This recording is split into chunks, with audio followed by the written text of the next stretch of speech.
Mama, tidak tahan saya sakit sekali. Oma! Oma! Tolongkan dulu kita rumah itu, Oma sudah melahirkan ini, Oma. Oma!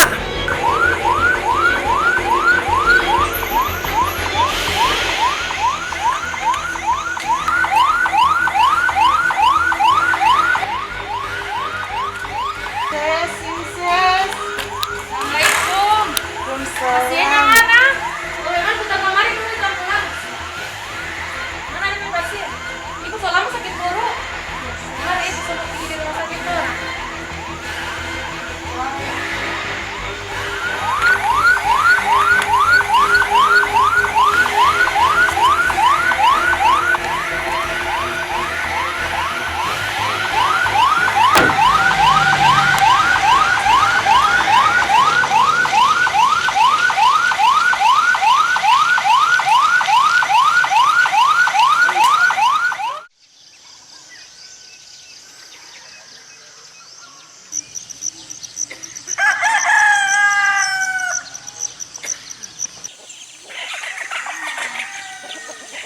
Siklus kehidupan manusia bergerak dalam tahap demi tahap. Sebagai makhluk yang terikat secara sosial, setiap manusia cenderung melalui tahap demi tahap tersebut dengan bantuan orang lain.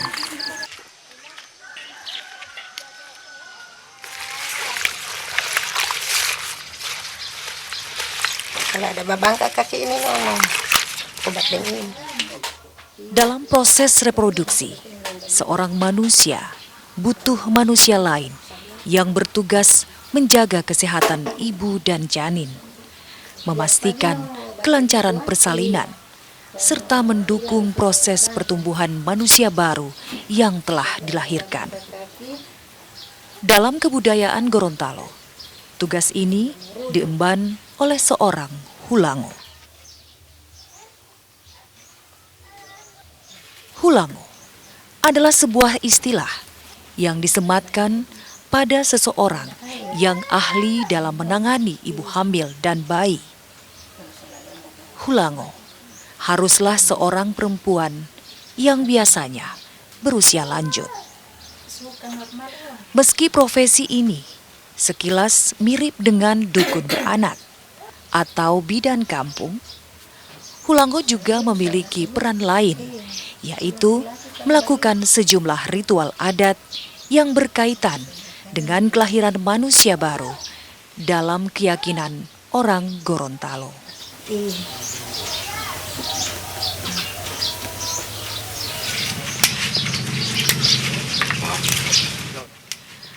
Maimun Jafar adalah salah satu dari sedikit hulango yang masih bertahan di Gorontalo. Tangan liat dan terampil milik warga Kecamatan Pulubala, Kabupaten Gorontalo ini telah dipercaya selama 37 tahun menangani proses persalinan ratusan bahkan ribuan ibu di Gorontalo.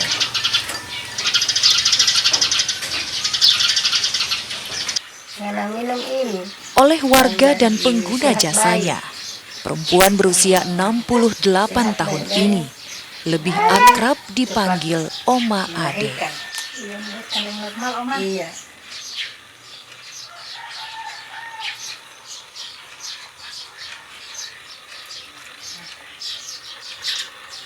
Yang Oma mau doa-doa. Hadir. Doa kinata. Oma sekalian mau suruh akang ini ade.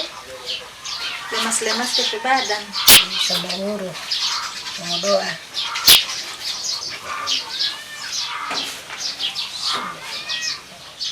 Oma Ade mewarisi kemampuan sebagai hulango dari ibunya, yang dahulu juga berprofesi sebagai hulango. Membantu persalinan bukan satu-satunya tugas yang diemban Oma Ade.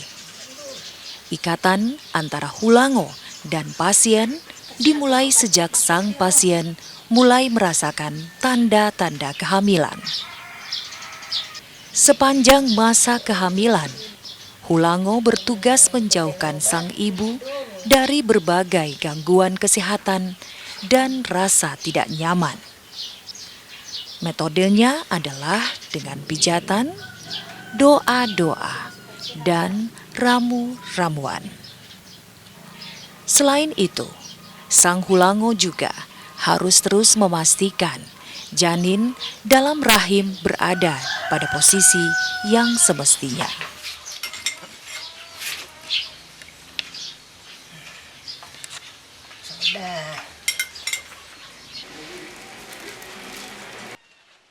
Ikatan Hulango dan seorang ibu terus berlanjut, bahkan setelah si ibu melahirkan.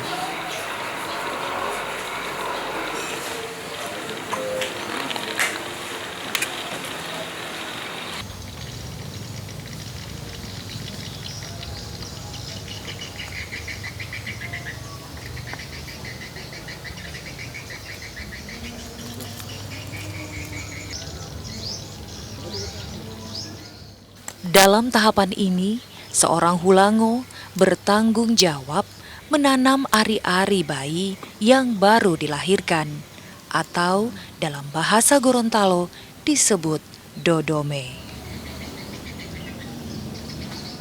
Ritual tanam dodome dilakukan secara hati-hati dan sesuai tuntutan adat Gorontalo yang kental dengan nilai-nilai agama Islam.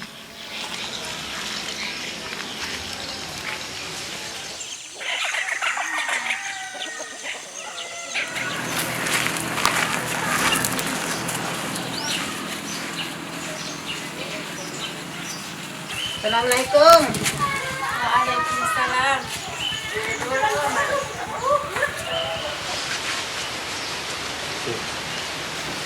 Dalam tahap pasca melahirkan pula, Hulango bertugas memulihkan kekuatan si ibu yang telah terkuras saat persalinan.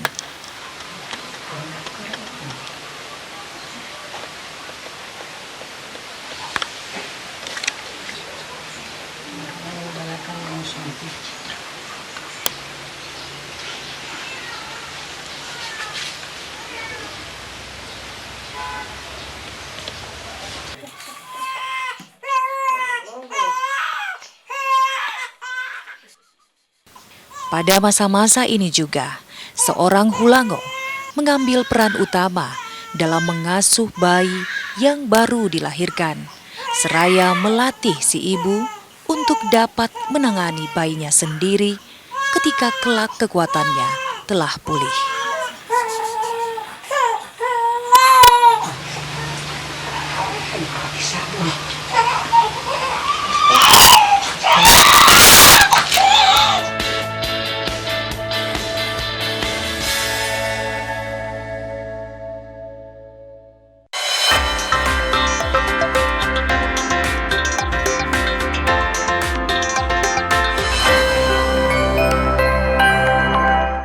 Saya siap divaksin. Saya siap divaksin. Saya. Tidak siap divaksin. Saya. Bukan saya, dia. Takut kenapa? Tak usah takut. Vaksin aman kok, nggak percaya? Ini nih, ada pernyataan langsung mengenai vaksin COVID-19. Salah satu upaya untuk bisa keluar dari pandemi COVID-19 adalah dengan melakukan vaksinasi secara bersama untuk pencegahan penyebaran COVID-19 dan telah menjadi komitmen pemerintah untuk memastikan bahwa vaksinasi hanya dilakukan dengan vaksin yang aman, bermutu, dan efektif. Dan menjadi tugas Badan POM untuk memastikan bahwa aspek mutu, keamanan, dan khasiat dari vaksin COVID-19 ini akan digunakan bersama para ahli di bidangnya dalam komite advisory yang mandiri. Badan POM akan mengevaluasi dan menerbitkan emergency authorization. Keberhasilan penanganan COVID di Indonesia akan menjadi keberhasilan kita sebagai bangsa dan juga sebagai bagian dari masyarakat dunia. Dan ini hanya dapat kita capai dengan bersama-sama mendukung upaya pemerintah dalam program vaksinasi COVID-19. Namun perlu kita ingat bahwa kita semua harus tetap konsisten menjalankan 3M, menggunakan masker, menjaga jarak, dan terus mencuci tangan. Dengan bekerja bersama, kita dapat keluar dari krisis pandemi ini. Gimana? Sudah tidak takut kan? Ayo, sukseskan vaksin untuk memberantas COVID-19. Vaksin saya siap!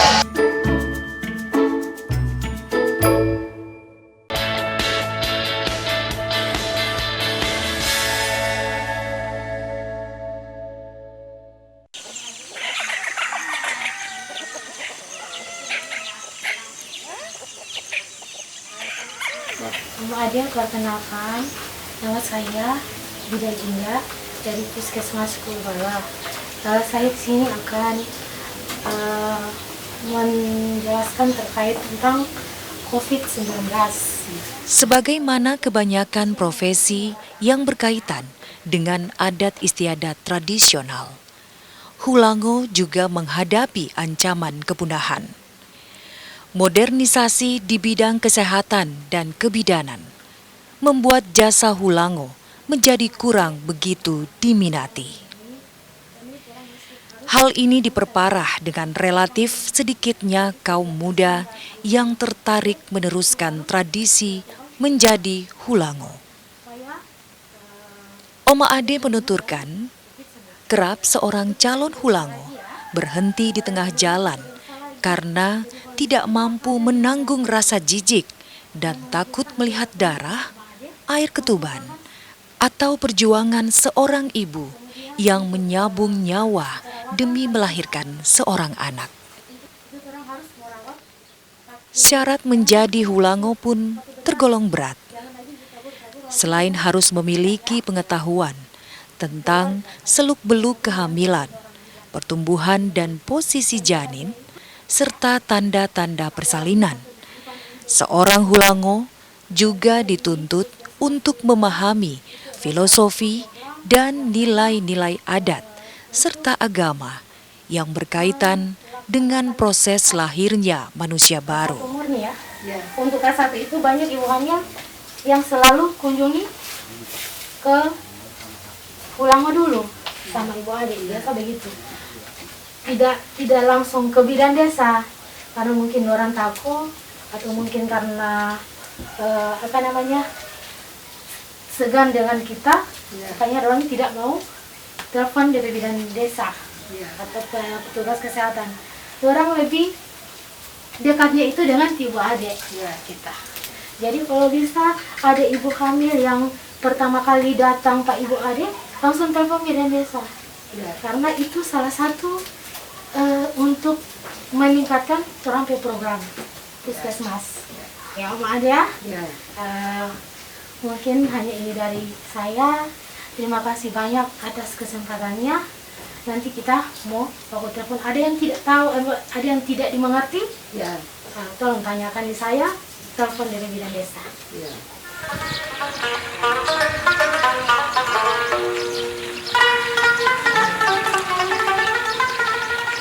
Beratnya pekerjaan seorang Hulango selalu tidak sebanding dengan penghasilan yang diterimanya. Oma Ade sendiri tidak bisa mengandalkan penghasilannya sebagai seorang Hulango untuk menyambung hidup sehari-hari. Beruntung ia masih memiliki suami yang mencari nafkah dengan menggarap kebun jagung.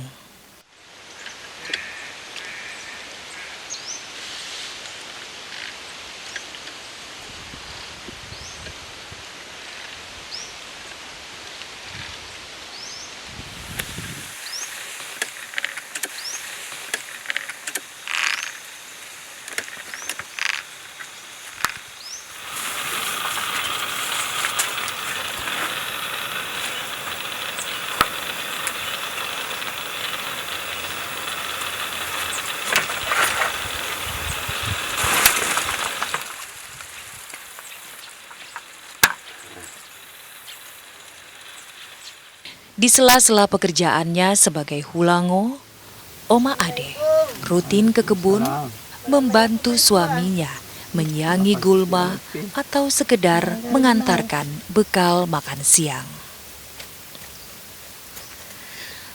Terkadang ada kecemasan yang dirasakan Oma Ade saat menghadapi kenyataan bahwa profesi yang ia geluti terancam punah.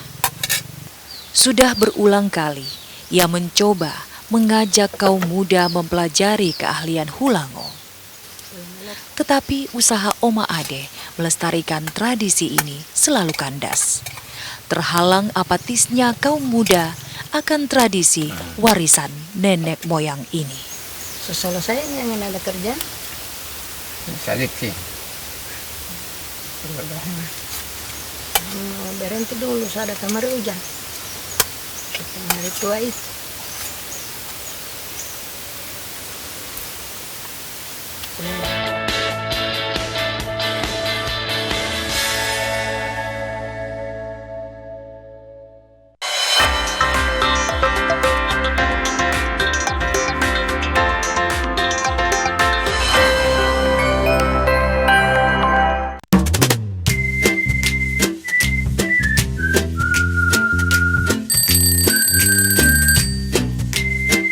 Halo, Assalamualaikum. Saya Koshow. Saya Wadingo. Hai teman-teman, saya udah pakai baju ini. Saya sudah pakai baju ini. Saya sudah pakai baju ini. Sudah pakai kaos ini. Saya sudah menggunakan baju ini. Saya sudah pakai kaos ini. Saya udah pakai baju ini. Menggunakan t-shirt yang membanggakan ini. Itu artinya Saya sudah ngopi bareng di TVRI. Di Ngopi Bareng TVRI. Dan pastinya saya sudah di Ngopi Bareng TVRI. Ngopi bareng di TVRI. Sudah diskusi di ngopi bareng. Di Ngopi Bareng. Alhamdulillah, saya senang bahagia. Seru banget teman-teman. Kalian kapan? Kalau ini kapan? Tinggal di Omolua, Wadia Mas sudah. Kamu kapan? Kamu kapan? Kalian kapan? Teman-teman yang lain kapan? Anda kapan? Ayo. Kamu kapan?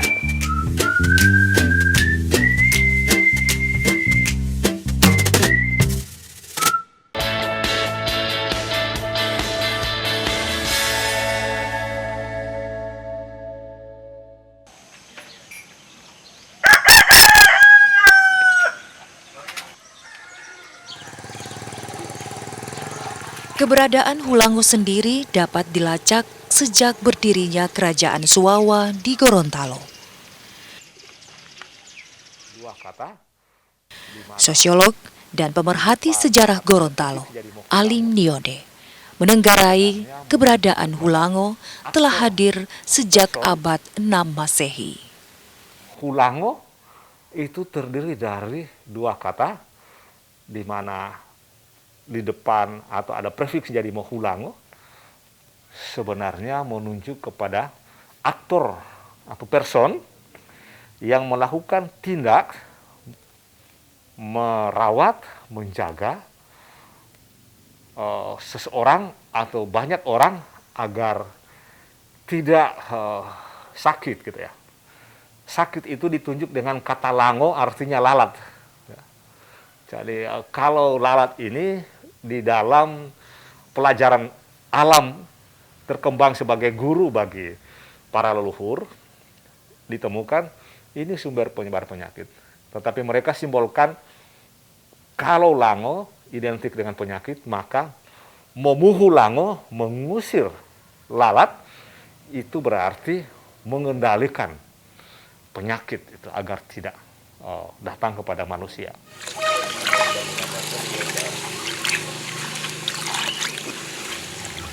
Keberadaan Hulango menurut Alim adalah bukti bahwa orang Gorontalo di masa lalu telah memiliki sistem pemisahan peran komunal secara gender. Hulango juga merupakan pengejawantahan prinsip harmoni manusia dengan alam, sebuah prinsip yang terkandung dalam sistem keyakinan orang Gorontalo.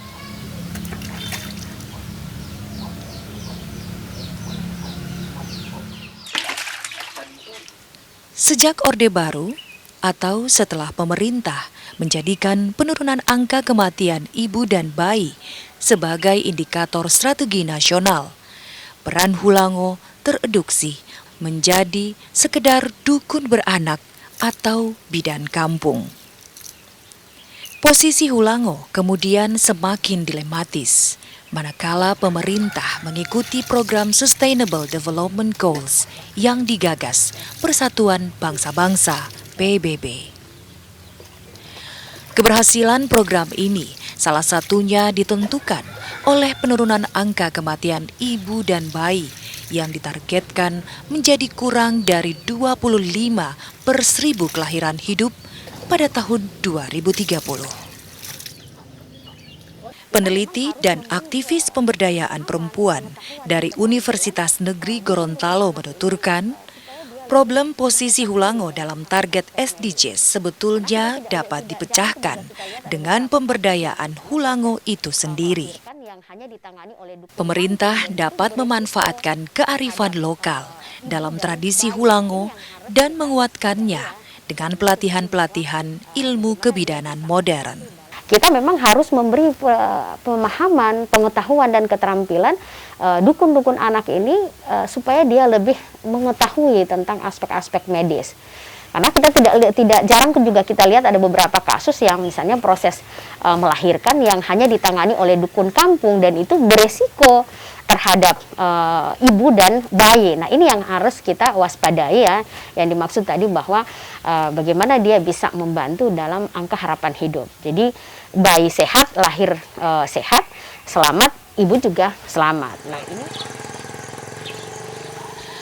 Menurut Lilan, hal yang juga tidak kalah penting dalam mempertahankan eksistensi Hulango di masyarakat adalah dengan pelibatan dan revitalisasi peran para Hulango dalam program-program pemerintah terkait peningkatan indeks sumber daya manusia.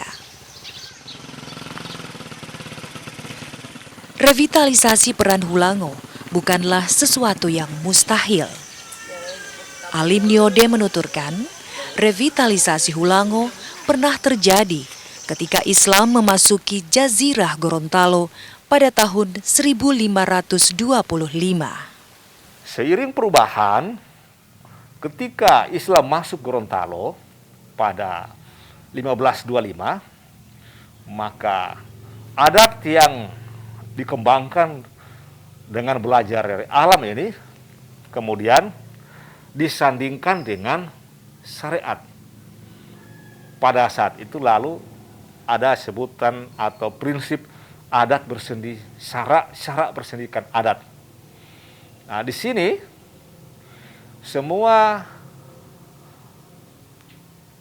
kegiatan terkait Hulango itu harus bersesuaian dengan syariat Islam. Jika dulu perdukunan atau praktek itu ada unsur-unsur mistik atau animismenya, maka pada waktu Islam masuk, itu kemudian disandingkan dengan ketentuan-ketentuan Islam.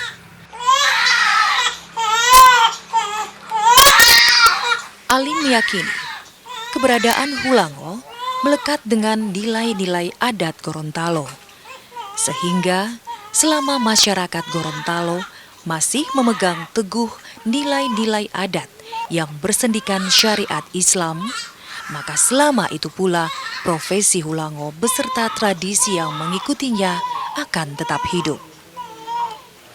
Lilan Dama juga memiliki pendapat yang sejalan.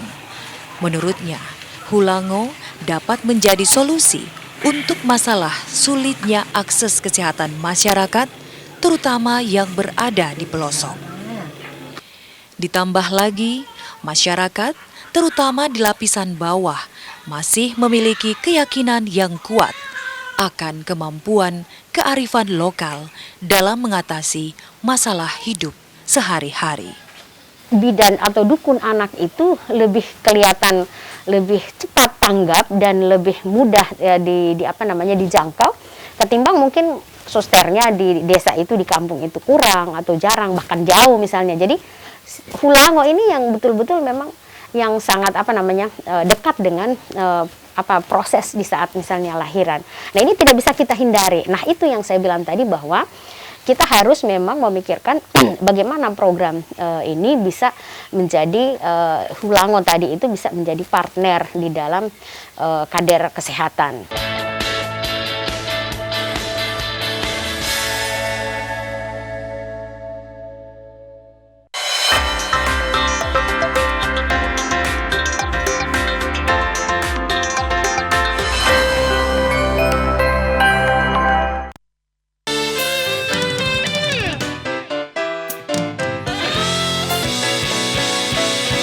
Meski waktu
Pemerintah sebetulnya telah memperlihatkan upaya pelibatan dan revitalisasi peran Hulango ini. Namun, kadang kenyataan di lapangan tidak sesuai dengan harapan. Oma Ade sendiri kerap merasakan adanya kesan termarginalkan apabila ia harus bekerja sama dengan bidan resmi yang telah ditunjuk pemerintah. Ilmu yang telah ia warisi dan praktikan puluhan tahun nyaris selalu bertolak belakang dengan ilmu kebidanan modern. Masyarakat masih percaya itu dengan ramuan-ramuan itu. Dari patisesi itu dia tidak mau kasih. Biar mau pakai gurita, bayi dia melahir kemari, saya sedang kasih. Nah, ini yang orang jadi presiden ini dia kakak pakai kamar gurita. Nanti sekarang dia sama bilang semua susah napas.